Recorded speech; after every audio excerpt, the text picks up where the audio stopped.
All right, what's going on, guys? This is Jason here from the channel, JC Biggs.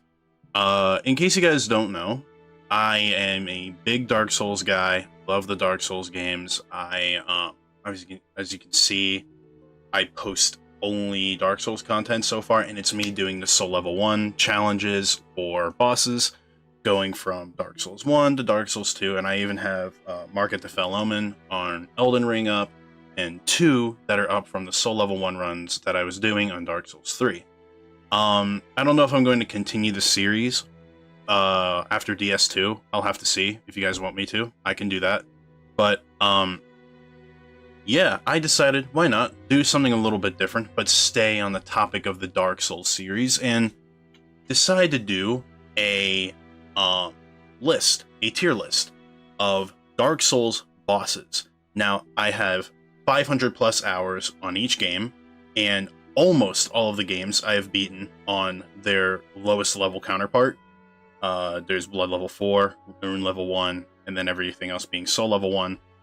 This is my take on it. I'm a Souls vet, 500 plus hours on each game, which is actually kind of degenerate-esque because I only started playing the Souls games, I think last year, really early 2022 when Elden Ring came out.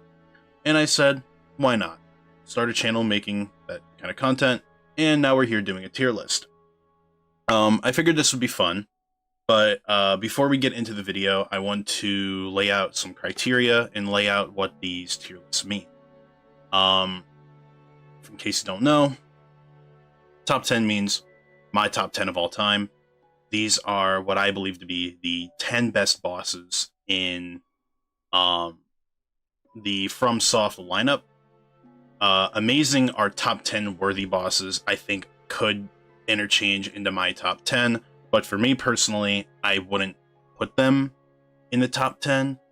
They would probably just be here as bosses that are not my personal favorites, but I would consider top 10 worthy. Great are bosses that are solid all around, usually have little to no problems, or if they do, it's one thing that kind of drags the fight down a little bit more to keep it from the top 2, but it's still great fights. Good are fights where they are either A, more good than bad, or a fight that's on the level of great, but has one glaring flaw that makes it drop down a whole tier.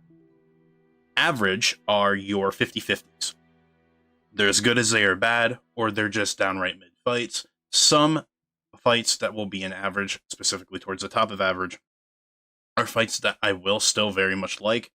So you'll see how the list would split as we go on, because I'm going to have some not so nice things to say about bosses that are going to be an average, and have some praise for bosses that are also going to be an average. It's going to be a filled list. This and good are going to be filled pretty much. Meh are fights that are more bad than good. Poor are fights that are mainly bad, but maybe have one or two good things in it to keep it from being trash.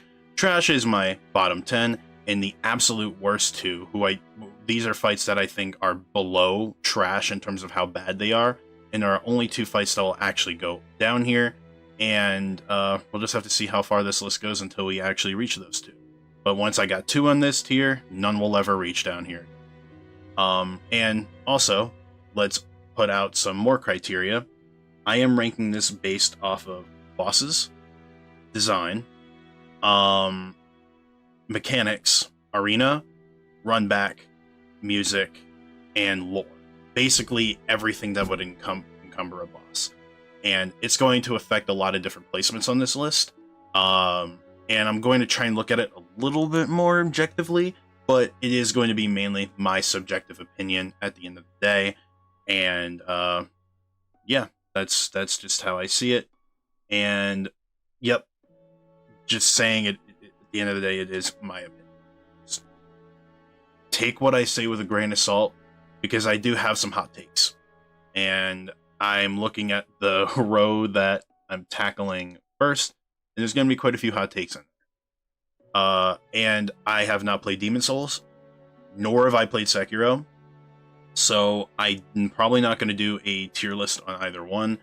Sekiro, I'm not going to probably ever do one. I can't really get into the game as much. It's still great, don't get me wrong, but it's just not a game that I can really get into. and I feel like I would have to do a separate tier list because the game does not function anywhere near the same as the Soul series does. And Demon Souls I have yet to play, but I will do a tier list on that eventually when I come around to doing it. But this list is going to be mainly Dark Souls 1, 2, 3, Bloodborne, Elden. And I handpicked Elden Ring bosses along with the great enemies to put on this list. So, we're starting off strong. We got Quelaag. Chaos Witch Quelaag. Quelaag's a great fight. I enjoy this fight. It's one of the few fights in the series where I actually actively look forward to doing on Dark Souls 1, I should say, not in the entire series. But you get to Blighttown. She doesn't have that bad of a run back. She has the Poison Swamp, which can be a bit of a nuisance if you don't have any those poison clumps, but they won't really kill you. It takes way too long for them to kill you. And this is a boss that has really good mechanics that you as the player can engage with, and, in my honest opinion, is mommy certified. This is a great fight. Even doing on the Soul Level 1 run, it was pretty fun. The fact that she's able to cut off the arena, which is rather large, with lava attacks, and stays on you and doesn't make it to where you can just run away all the time and heal from her. She'll find a way to get to you or find a way to attack you. And I think my favorite attack that she has is her AoE, where she'll like limp down and then do an explosion, which can one-shot you if you're not careful. Pretty cool move. Solid boss all around. Ornstein and Smo. We're already on boss 2, and I'm going to be making a major hot take. I think Ornstein and Smo is just good. In my opinion, it is the most overrated boss fight in the entire series. When somebody comes to me and tells me that Ornstein and Smo is one of their favorites, I say, that's cool, but in the back of my head, I'm like, wow. Here's why. Number 1, as you will see on this list, I am not the biggest fan of gank fights. Dark Souls is at its best, or even just any of the games in the series, are at their best on one-on-one combat. When you are fighting somebody one-on-one, that's when the game's at its best. And unfortunately, in the early games, specifically Demon Souls and Dark Souls 1, they kind of went into an experimental route and didn't know that mono-y-mono fights were just the better call. And unfortunately, that is what happened with Dark Souls 1, and a lot of the bosses don't really leave past the average section on this tier list, and you're going to see that. That's not the fault of, obviously, the creators. It was just an experimental time, and it makes sense. I would include Dark Souls 2 in that list, but Dark Souls 2 had a lot of gank fights, specifically to just amp up difficulty and nothing more. So that will come into conversation when we get to that point. But yeah, I'm not a fan of Ornstein and Smo, and here's why. The run back to the fight's not a big deal. The arena is cool, the lore is cool, everything about that's great. The fight itself just isn't. When people say Ornstein is fast and Smo is the slow one, Smo is not slow. He'll be on you within seconds after Ornstein gets to you. And Ornstein doesn't like to fight you half the time. He'll do his spear attack, land near you, and then we'll back up, and then when you're finally able to get an actual swing, an actual hit, either A, he's going to tank it, and you're going to have to eat a shot that he throws, or Smo is right behind you without any audio cue that he's about to hit you. It is the worst thing. Not to mention their attacks overlap, the pillars don't do a good job of keeping them away from each other, and Ornstein is super fucking glitchy, especially when he's trying to do his dash to you from, like, the mad dash from the distance. He'll stop doing it, and then it will randomly pick up the animation again, and you have almost no time to react. It is stupid. I hate that shit. I will go and do this fight, and I will like it. I think it's an okay fight, but I am not going to say it's like the greatest of all time. What it is good at is being a skill check for the player. When you do this fight, it is not only the hardest fight that you're going to be doing up to that point, but arguably, DLC included, the hardest fight in the game. So it is a good test for the player when you get to enter Londo, and they hold the Soul Vessel, which will have you go to the second half of the game. After this, it's just, I'm not the biggest fan of Ornstein and Smo. Never really was. And my Soul Level 1 run was even worse. It was boring. It was unbelievably boring. Like, oh my god, it was really bad. You would either A, play the hit trade game, or B, you would get your shit pushed in. You had no other choice. I literally upped my Pyromancy Flame Great Chaos Fireball to max for this fight, just so I can get Ornstein out of the way, so I can get to the real fight, which is me fighting Schmo when he's powered up. Yeah, again, not a fan of the way gank fights are presented, especially in the early stages of the Souls games. Ornstein and Schmo are one of those fights. Gwyn. Gwyn is at the top of great. Awesome boss. For lore reasons, he has a cool move set. He has a great arena, great music, great presentation, both in the story and in the fight itself, as when people would talk about Gwyn or how he was presented in the introduction. He was like this guy that was basically god level for how strong he was. And Gwyn was just a shell of himself when you did fight him. And that was cool as hell. That was a really good piece of, like, what is that word? A great piece of lore. And, oh my god, the Plin Plin Plon music is unbelievable. I love everything about this fight. Some mechanics of the fight are bad, especially on Soul Level 1. I had to parry fuck him to really beat him, and that was kind of boring to me. So yeah, aside from that though, Gwyn, solid fight. Nito. I fucking love Nito.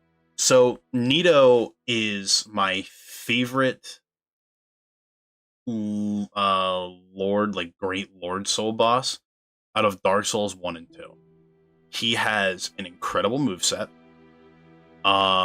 And the arena, the way it's laid out, the way it's built around for the player, if you didn't go in with a divine weapon to kill off the skeletons right away, how Nito would move, like at a lumbering pace, like pretty slow, would give you ample time to get around to kill the skeletons, and then you can go back to fighting him, which would give you some time to beat on him. But what's cool is you can get a divine weapon, and the skeletons will no longer be an issue in the entire fight. But Nito has engaging mechanics. He has a awesome weapon. He has a really cool grab animation. He has one of the coolest designs of a boss in the entire series. A great soundtrack. And one of the best swords in the entire series on top of that. Everything about Gravelord Nito is great except for the run back. The run back is still kind of shitty. Getting uber ganked by pinwheels is not really fun. And the fact that you have to take damage landing into his arena, that's awesome. But aside from that, I love Nito. I can gush about him all day. Crossbreed Priscilla. This fight's meh. Lore is cool. Boss fight's cool. The run back sucks. But the mechanics of the fight are not good. Whenever she isn't invisible, you can see the shortcomings she has. She is very slow, doesn't have a lot of attacks to her, and kind of just is very, very telegraphed. There's a reason why that they gave her like an invisible mechanic. It's so they can get lazy with her actual attacking mechanics. I don't want to say lazy, maybe that was the intended design, but the fight to me was just very boring. Anytime on top of the iffy run back that I had, this never was a fan. Dark Sun Gwendolyn. I was never a fan of this fight. Actually, yeah, no, it's meh. The lore is enough to pull the fight up to meh, and the room that you fight Gwendolyn in is enough to pull him up into that sphere. But he's just a guy that you have to get close to, that's shooting magic at you, and when you finally do get close to him to get a swing in on him or whatever, you can get like one or two in and then he leaves, and depending on how strong your weapon is, you might actually be able to kill him in like a few hits, but it's just really annoying and redundant. And sometimes when you are hiding behind a pillar, you can still get hit. So you can't even like stay in the spots that you want to when you're fighting him. I don't like that. I don't like Gwendolyn as a fight. Fine with the lore though. Stray Demon. The Stray Demon is also meh, but has more mechanics than these two. You can engage with him, and he gives you a Titanite slab. If he wasn't the Asylum Demon, I would like him more, but he's not his own fight, and it's funnily enough, depending on how you approach the game, you may A, never run into him again, or B, run into the Demon Fire Sage before him, and he can even look more unoriginal. Taurus Demon, also a meh. Sorry, I've got a lot of mehs here. Taurus Demon is an okay fight on the initial playthrough, but the more playthroughs that you do, he's just kind of there and in the way, and not in like a fun way either. You spawn him in, you can just turn around, go up the ladder behind you, and jump on his head, which I think was the mechanic they wanted you to take in. They wanted you to be like, oh, okay, use your environment to fight him. So turn around, go up that ladder, wait for him to come to you, and jump down and just keep doing it over and over and over again. But make sure you do it before he jumps up. That's the thing. Not a fan of Taurus Demon for that. Asylum Demon is average. It's a tutorial fight. Honestly, it's a fight that I would probably put next to Stray or Taurus Demon, but because it's a tutorial fight, Asylum Demon gets a little bit more slack for that. Not to mention, I do kind of like the Asylum Demon. He is kind of fun to just fuck around and beat up on. And he does give you something if you beat him without going to get your equipment first, which is his Great Axe, which is really good. Ooh. Gaping Dragon. Solid design. Cool music. Everything else is just not that good. His moveset is lacking. His arena is it's like okay. His run back is annoying. And you have to go up and kill like the sorcerer before fighting him, or else you're just gonna not have a fun time fighting the Gaping Dragon.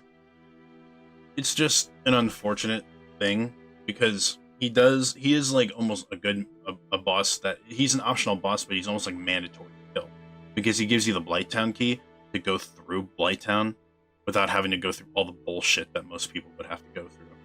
Not the biggest fan. Not the biggest fan. Bell Gargoyles is also average, but I'm going to put the Bell Gargoyles are going to go here. Again, not a fan of gang fights. Bell Gargoyles, though, is a little bit more bearable because you get one gargoyle down to half, the other one will come in, and he will have half health without a shield and any armor, so he takes more damage.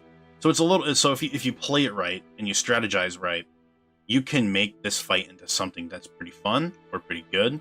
But for a majority of players and for people like me who just kind of want to get the fight over with and grab the bell, it can get overwhelming and not in a fun way where you kind of have to hit trade, which is not good. And the Dark Souls 1 rolling mechanic just, oh, it's so bad. But yeah, like that's how I feel about the bell. Iron Golem is a good fight. Awesome arena, really cool design, gives me the Shadow of the Colossus vibes. He has a really cool axe.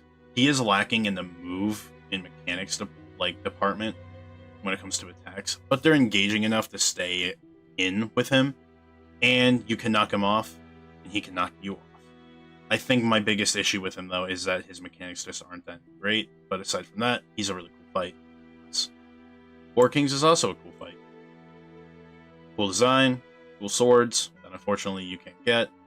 And I think my biggest issue is that you need to equip a ring in order to go into the arena to fight him, which that will also be another issue for I see certain list of 4 bosses from a certain ruins that has a lot of demons in them that you kind of need, you know, a ring to get through. But the 4 Kings I just never disliked. They were a really cool boss. They had a bunch of different attacks, and there was a mechanic around them being up in their face.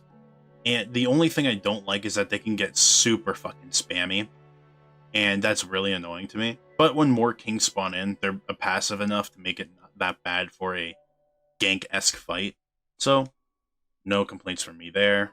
They're just kind of on the weaker end of good, though, because, you know, having to equip a ring to go into a boss arena that's just all black. Like, not a fan. Cap or Demon. This fight sucks.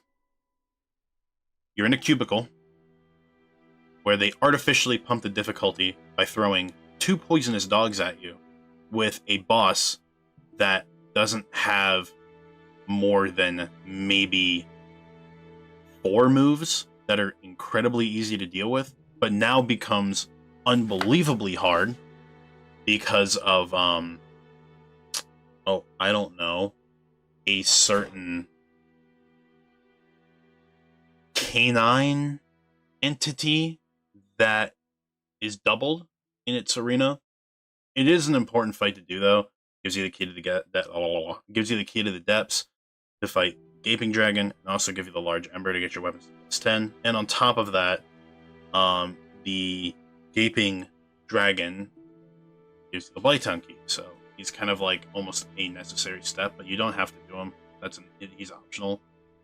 So it's kind of keep him in poor. Otherwise, he'd be trash. Pinwheel is also poor.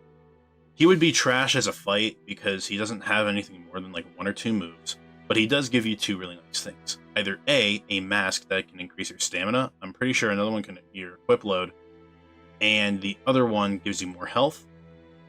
While he also gives you he or she, I don't know, gives you the Rite of Kindling. And the Rite of Kindling lets you reinforce your Estus Flask to 15 or 20, depending on if you want to go that far. And that is the most important item for gameplay reasons in Dark Souls 1. So I think that's enough for me to pull him out of 4. Aside from that, everything else sucks. His run back sucks. His boss fight sucks. His boss room isn't all that good, even though, yeah, it's cool. It's kind of like a giant tomb. It doesn't look good. And the only thing saving him is the lore, kind of, and his design. Seath is also meh, but he's at the top at the very least. Seath has a really cool design. Mechanic-wise, he sucks. He has only AoE attacks. You can kind of sit in the armpit of, like, the pit of his, like, tails or his belly, and he can't hurt you. And you have to go around Seath to break something to break his vulnerability, which seems a little bit lazy and weird. But, you know, I'm not going to sit here and say, like, that's what makes it bad, is having to run up a little thing. Everything else essentially makes it bad. There's more bad to see than good, but I do like his design. Some of his attacks look pretty cool, and I think it is a cardinal sin, though, that the first time you fight him, you actually have to die to him. I think that's stupid. Great Grey Wolf Sif. This fight is great. It's awesome. The lore is awesome, the boss room is awesome, the music is awesome, the run back isn't really all that bad, and the boss fight itself is actually pretty good. Some parts of it are weird, like the lingering hitboxes and some of the clunky movement Dog has, but they put a lot of detailing into this boss, where when Sif gets low, she starts limping, which is really sad, but yes, she starts limping. You can actually see it on my Soul Level 1 run through when I killed her. And there's a neat little second cutscene that you get if you come to her with Artorias' armor on, meaning that like you kill Artorias in the DLC before you fight Sif. And because of that DLC coming out, it made the Sif fight age like fine wine. And I've learned to appreciate this fight more and more the more I look at it. Moonlight Butterfly is worse than the Pinwheel because it gives you something that's less important, but they're essentially the same fight. Both have not really cool mechanics, have a decent look, decent lore, but their boss arena and mechanics are just absolutely terrible. But she does allow you access to get the Divine Ember, which can help you fight skeletons or any enemy directly in the catacombs and keep them down, which is good. I think that's really, really good, especially when you're fighting someone like Nito, where you're going to kind of need that. But yeah, Moonlight Butterfly still, though, is poor just because of her boss arena.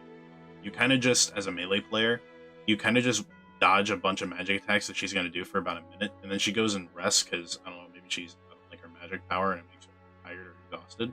And you just go over to her and beat her up. Rinse and repeat, and the fight's over. It's kind of dumb.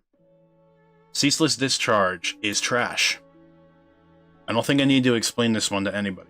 Ceaseless Discharge doesn't really have much of a moveset, has one random attack that can one-hit kill you, has a weird and not really interesting design, has lore, has an okay boss arena, but you don't get to use the boss arena because if you're smart, you go and run back to where you came at the start of the arena and have Ceaseless Discharge follow you. He's going to do a slam attack at you, and now he has lost his footing, so all you got to do is beat his arm down, and he'll just fall down. It's an ancient dragon. It's not ancient dragon. It's the ancient wyvern fight, but with a few extra steps. Demon Fire Sage. The Demon Fire Sage is the straight demon fight, but with a little bit more lore, and looks cool. But they're the same fight. These two fights are literally the Asylum Demon, but one has lore and looks a little cool. That's it. Whereas the Asylum Demon was the original boy. Centipede Demon is also trash. You have to kill the Centipede Demon, the Centipede Demon, to get a ring that allows you to traverse through the lava. In the boss arena, it's almost completely filled with lava, so you have to fight the Centipede Demon in either a shitty area in a corner where he just jumps a million times in.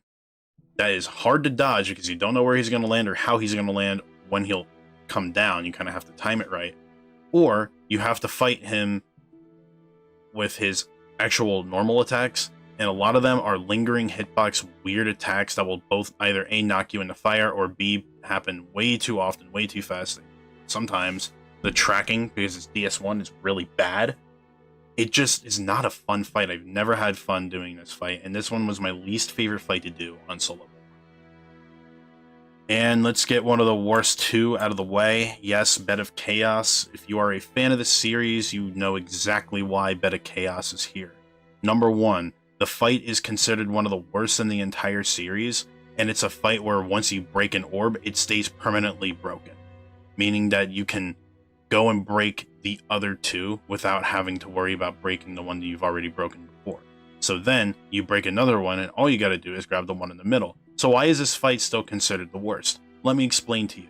The attacks linger, sweep your character, even if you roll through them at the proper time, you can still take damage, you will slide on the floor, get knocked off of the floor, have a random, like, fire sword stab down onto you when you can't see it because you're close to her, like, body, so you can't see the appendages, and the floor keeps consistently falling around you, you have no way of dealing with it, and when you are away from her, out of aggro range, she's still going to be a piece of shit to you.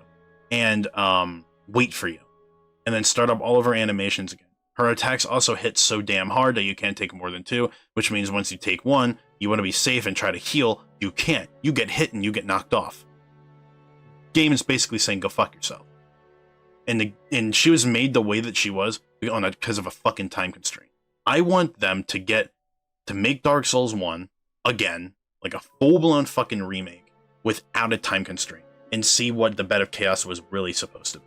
I would love to see that, because this fight is abysmally terrible. I hate the Bed of Chaos.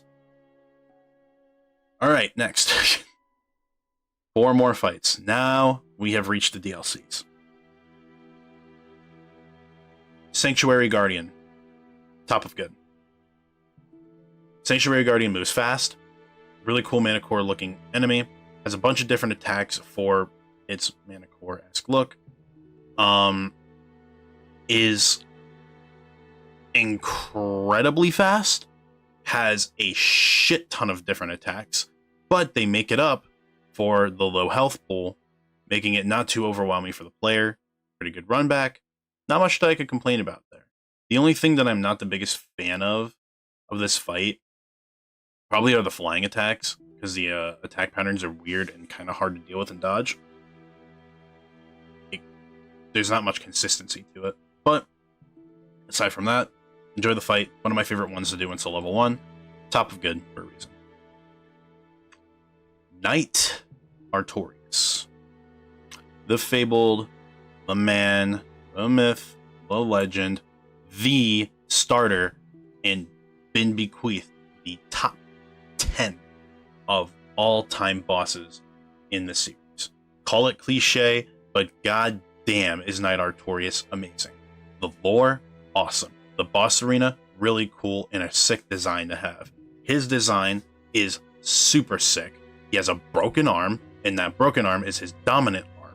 So he's using his non-dominant arm to wield a greatsword that no human being can lift to fight you with. And the fight's still hard. He has a decent health bar. He has a solid mano-a-mano that fits with the mechanics of the Dark Souls 1 rolling. Take fucking notes. Holy shit. This fight, they just caught lightning in a bottle. Not to mention, they finished off a great story when people were talking about this awesome legend of Knight Artorias and yada yada yada yada. And when you finally get to fight him and see him in the state that he's in, it's just insane. You wonder how good he is in his prime. And it makes you think about how he couldn't conquer the abyss. And that's where we're going to, you know, fight Manus. It's sick.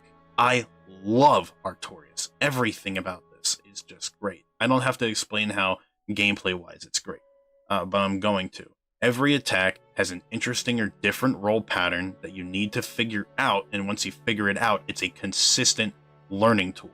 Not to mention, he has a cool buffing phase. He's one of the few bosses in the series that has an actual phase where he will buff himself up after taking a certain amount of damage, and he will become stronger and a little bit faster, and once he hits you, you fucking feel it. Also, you can knock him out of this buff phase as he's trying to buff up, which gives you not only free hits, but another stun to get away from him in case you run out of stamina. It is a solid fight that rewards the player for taking risks. Knight Artorias, 10 out of 10 boss. Hands down. I love Artorias. Dragon Calamite, or Black Dragon Calamite. Black Dragon Calamite is a good fight. I'll put him towards the top. He's one of the 4 dragon fights in the entire series that I actually like. My issues with him, though, are he has some weird lingering hitboxes that stake around a little too long in his fight. He also has a grab attack that I can't seem to figure the fuck out, and when I do feel like I figured it out, the game is like, you figured it out, but I don't care. And aside from that, he has cool lore. He gets shot down by Hawkeye Go.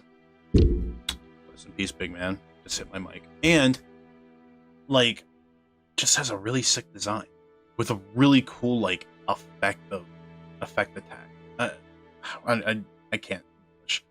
His like Calamite's breath attack just looks really cool. But yeah, I'm gonna put Calamite in good, top of good for sure. And then finally, to cap off Dark Souls 1, we have Manus. I'm gonna put Manus right here. He is amazing for sure. I'm not sure if I would put him ahead of Nito personally, but Manus, hands down. Hardest fight in the game, a pretty solid arena, a awesome moveset that is varied, consistent, and does not fuck you over. You can also summon Sif to help you in the fight, which is really, really cool. And on top of that, Manus has a shit ton of lore backed up with him. It is cool. I love this fight. I love everything about it. It is hands down one of the hardest fights in the series, but they did one hell of a job. Miyazaki's team making this DLC. God. But yeah, I think Manus is amazing, and it's the top 3 in Dark Souls 1 next to Nito and Artorias. I know some people are going to be like, damn, that's a pretty crazy top 3 you got there. Artorias and Manus maybe, you know, in that top 3, that would make sense, but Nito? Yeah, I love Nito. But yeah, that's the Dark Souls 1 tier list. Hope you guys do enjoy this. When I drop it, let me know in the comments if you guys want me to do a Dark Souls 2 one. I'm probably going to do it regardless, but a demand for it would be pretty cool to see that people are intrigued into what I do. And if you do like this kind of content, you do like this video, you do like, you know, my opinions on stuff, be sure to like, comment, subscribe, do the whole 9 yards. And maybe, just maybe, I'll be able to do Demon Souls and Sekiro by the time I'm done with doing this. I hope you guys enjoy this video. I enjoyed making it. And yeah, Have yourself a wonderful day.